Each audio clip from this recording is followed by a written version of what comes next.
안녕하세요. 투자자 여러분. 오늘 우리는 정말 흥미롭고 중요한 주제를 함께 파헤쳐 볼 거예요.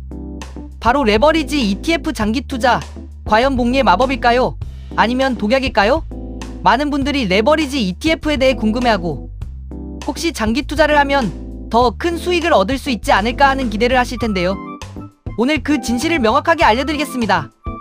우리가 투자를 시작할 때 누구나 좀 더 빨리 부자가 되고 싶다는 마음을 가지게 되죠. 그 마음을 자극하는 것 중 하나가 바로 레버리지일 겁니다. 특히 레버리지 ETF는 마치 지름길처럼 보이기도 해요. 기초 자산의 움직임을 2배, 3배로 추종해서 단기간에 높은 수익을 안겨줄 것만 같은 환상에 빠지게 하거든요. 하지만 이 달콤한 유혹 뒤에는 우리가 반드시 알아야 할 위험성들이 숨어 있습니다. 오늘은 그 위험성들을 하나하나 자세히 살펴보면서 레버리지 ETF 장기 투자가 왜 독약이 될 수 있는지 명확하게 짚어드릴게요. 많은 투자자들이 레버리지 ETF에 관심을 가지는 이유는 명확합니다. 주식시장의 상승장이 예상될 때 또는 특정 섹터나 테마의 강한 성장세를 기대할 때 레버리지 ETF는 그 기대를 몇 배로 증폭시켜줄 것처럼 보이죠. 짧은 시간 안에 남들보다 더 큰 수익을 얻을 수 있다는 생각은 누구에게나 매력적으로 다가올 수밖에 없습니다. 특히 최근 몇 년간 기술주 중심의 시장 상승을 경험하면서 이런 고수익, 고위험 상품에 대한 관심은 더욱 커졌습니다.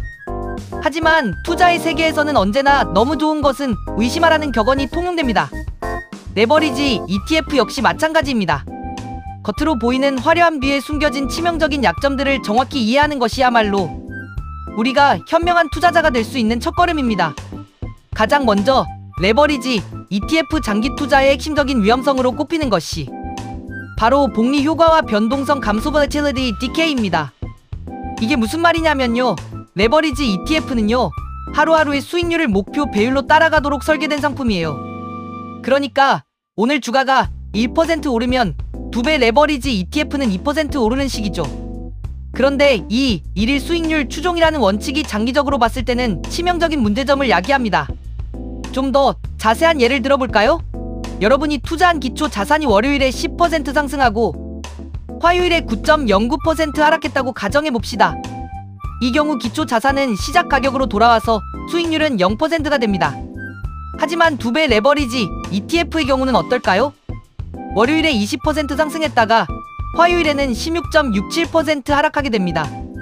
계산을 해보면 결과적으로 마이너스 1.82%의 손실을 보게 됩니다. 어떠세요? 신기하죠? 기초 자산은 본전인데 레버리지 ETF는 손실을 보는 마법 같은 일이 벌어지는 겁니다. 이런 현상은 기초 자산의 변동성이 클수록 더욱 심화됩니다. 즉, 시장이 위아래로 크게 요동치거나 혹은 특정 가격대에서 횡보하는 움직임을 보일수록 레버리지 ETF의 장기 수익률은 기초 자산의 2배, 3배를 따라가는 것이 아니라 오히려 마이너스 수익률을 기록하며 쪼그라들게 됩니다. 이를 바로 변동성 감소 효과 또는 복리 손실이라고 부르는데요. 시장이 횡보하거나 변동성이 크면 클수록 이 효과는 더욱 두드러져서 장기적으로 레버리지 ETF의 수익률을 갉아먹는 독약이 됩니다. 여러분이 아무리 시장이 장기적으로 우상향할 것이라고 믿어도 레버리지 ETF는 그 기대만큼 수익을 돌려주지 못할 가능성이 높아요. 오히려 시간이 지날수록 수익률이 점점 더 깎여나가는 음의 복리 효과를 경험하게 될 수 있습니다. 이게 바로 레버리지 ETF 장기 투자의 가장 큰 함정입니다. 이러한 복리 손실은 특히 약세장이나 횡보장에서 치명적입니다. 상승장에서는 단기적으로 큰 수익을 가져다 줄 수 있지만 시장이 하락하거나 옆으로 기어가는 동안에는 계속해서 가치를 잃어버리는 구도이기 때문이죠. 투자자들은 종종 과거의 성공 사례만을 보고 레버리지 ETF에 뛰어들곤 합니다. 하지만 그 성공은 대개 강력한 상승장에서의 단기적인 결과였음을 간과해서는 안 됩니다. 장기적인 관점에서 보면 이 변동성 감소 효과는 시간이 지날수록 투자 원금을 잠식하며 복리의 이점을 상쇄시키는 강력한 요인으로 작용합니다. 따라서 레버리지 ETF는 하루 수익률을 따르도록 설계되어 있다는 근본적인 한계를 명확히 이해하고 투자에 임해야 합니다. 그렇지 않으면 예상치 못한 손실을 경험하게 될 가능성이 매우 높습니다. 두 번째 위험성은 바로 내재된 비용 문제입니다. 일반적인 ETF도 운용 수수료가 들지만 레버리지 ETF는 그보다 훨씬 복잡한 구조를 가지고 있어요.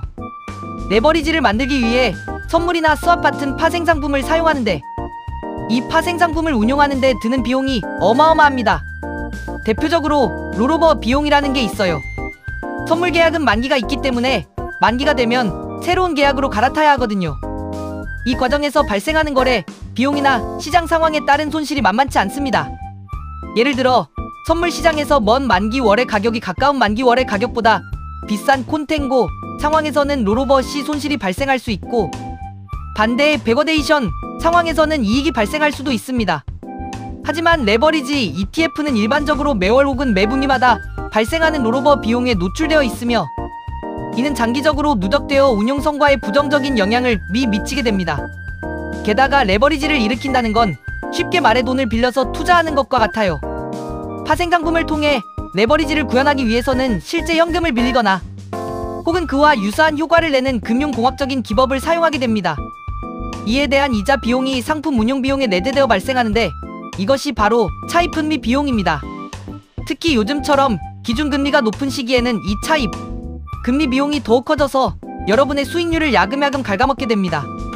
이 모든 비용들은 장기 투자 기간 동안 쌓여서 여러분의 최종 수익률을 크게 떨어뜨리는 요인이 됩니다.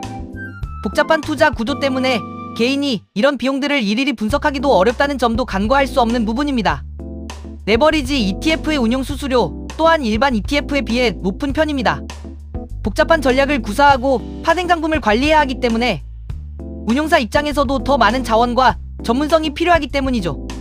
이 모든 수수료와 비용들은 마치 여러분의 주머니에 작은 구멍이 뚫린 것처럼 시간이 지날수록 수익률을 조금씩 세어나가게 만듭니다. 결국 장기적인 관점에서 보면 이러한 내재된 비용들은 복리 손실과 함께 레버리지 ETF 장기 투자를 매우 비효율적인 전략으로 만드는 핵심적인 이유가 됩니다. 세 번째는 극한의 변동성과 청산 위험성입니다. 레버리지 ETF는 기초 자산의 움직임을 2배, 3배로 증폭시켜요. 시장이 좋을 때는 2배, 3배로 기분이 좋겠지만 시장이 안 좋을 때는 2배, 3배로 고통스럽겠죠? 단기간에도 원금의 대부분을 날릴 수 있는 위험이 늘 도사리고 있습니다. 나는 멘탈이 강하니까 버틸 수 있어 라고 생각하실 수도 있지만, 실제로 계좌가 시퍼렇게 변하는 모습을 매일매일 보는 건 정말 힘든 일입니다. 여러분의 투자 심리는 끊임없이 흔들리고 결국 패닉 셀링으로 이어질 가능성이 매우 높습니다. 투자의 세계에서 멘탈 관리는 승패를 가르는 중요한 요소인데, 레버리지 ETF는 이 멘탈을 갉아먹는데 아주 탁월한 재주를 가지고 있습니다. 더욱이 극단적인 시장 상황에서는 잠재적인 청산 위험까지 고려해야 합니다. 예를 들어 기초 자산이 단기간에 급락하여 레버리지 ETF의 가치가 일정 수준 이하로 떨어지면 운용사에서는 투자자를 보호하고 상품의 설계를 유지하기 위해 강제로 청산을 단행할 수도 있습니다. 이런 경우 여러분의 소중한 자산이 순식간에 사라질 수도 있다는 거죠. 물론 이러한 청산은 아주 드문 경우에 발생하지만 가능성이 0%가 아니라는 점은 투자자들이 반드시 인지하고 있어야 할 위험입니다. 투자에 있어서 멘탈은 정말 중요한 요소인데, 레버리지 ETF는 이 멘탈을 갉아먹는데 아주 탁월한 재주를 가지고 있습니다. 단단한 멘탈을 유지하고 장기 투자를 이어가는데 큰 걸림돌이 될 수 있습니다. 특히 개별 종목을 기초 자산으로 하는 레버리지 ETF는 지수 기반 ETF보다 훨씬 더 큰 손실 위험을 안고 있습니다. 개별 종목의 변동성이 지수보다 훨씬 크기 때문이죠. 이러한 상품에 장기 투자하는 것은 마치 불확실한 도박에 가까울 수 있습니다. 결론적으로 말씀드리면 레버리지 ETF는 장기 투자에 적합한 상품이 아닙니다.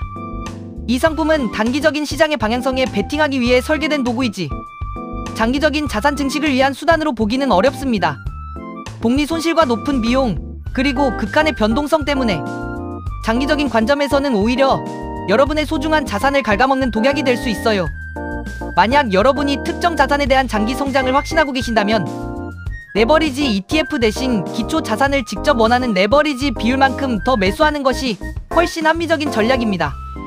불필요한 비용과 복리 손실을 피하면서 여러분이 진정으로 믿는 자산의 성장을 온전히 누릴 수 있을 거예요.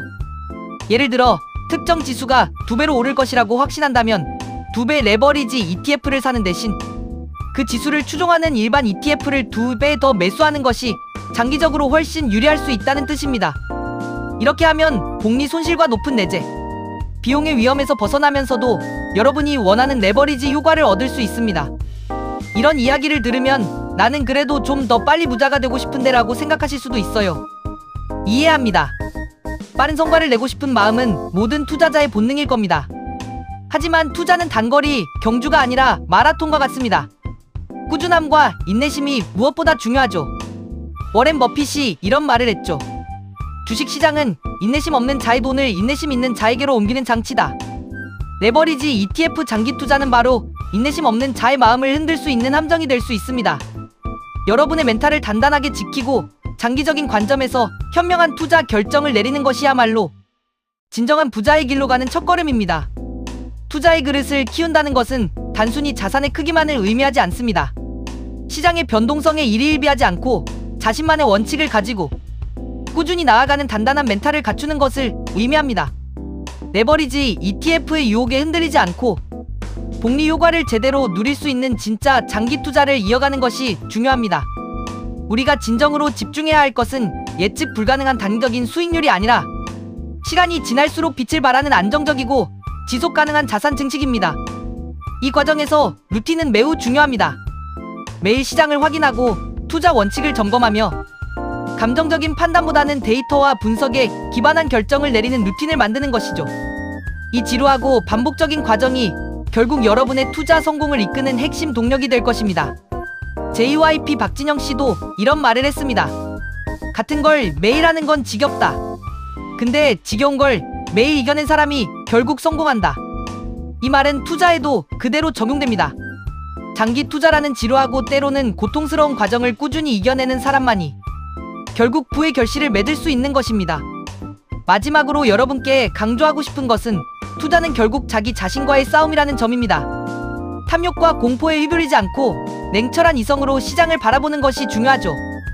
레버리지 ETF는 단기적인 관점에서 활용될 수 있는 도구일 뿐 여러분의 소중한 자산을 장기적으로 물려나갈 복리의 마법이 아닙니다. 오히려 복리의 독약이 될 수 있다는 점을 항상 기억해주세요. 현명한 판단과 꾸준한 실행으로 성공적인 투자의 길을 걸으시길 응원합니다. 우리는 단순히 씨앗을 심는 것을 넘어 어떤 씨앗을 어디에 심을지 그리고 어떻게 돌볼지에 대한 지혜를 가져야 합니다. 레버리지 ETF는 좋은 땅에 심어진 좋은 씨앗이 아니라 비록 당장은 빠르게 자라는 것처럼 보일지라도 결국에는 뿌리 깊은 성장을 방해하고 오히려 양분을 빼앗아가는 잡초와 같은 존재일 수 있습니다. 따라서 우리는 장기적 우상향 자산이라는 비옥한 땅에 좋은 씨앗을 꾸준히 뿌리고 시간이라는 비료를 주어 그 씨앗들이 복리의 마법을 통해 무럭무럭 자라날 수 있도록 인내심을 가지고 기다려야 합니다. 여러분의 성공적인 투자를 위한 지침이 되었기를 바라며 다음 시간에도 더 유익한 정보로 찾아오겠습니다. 감사합니다.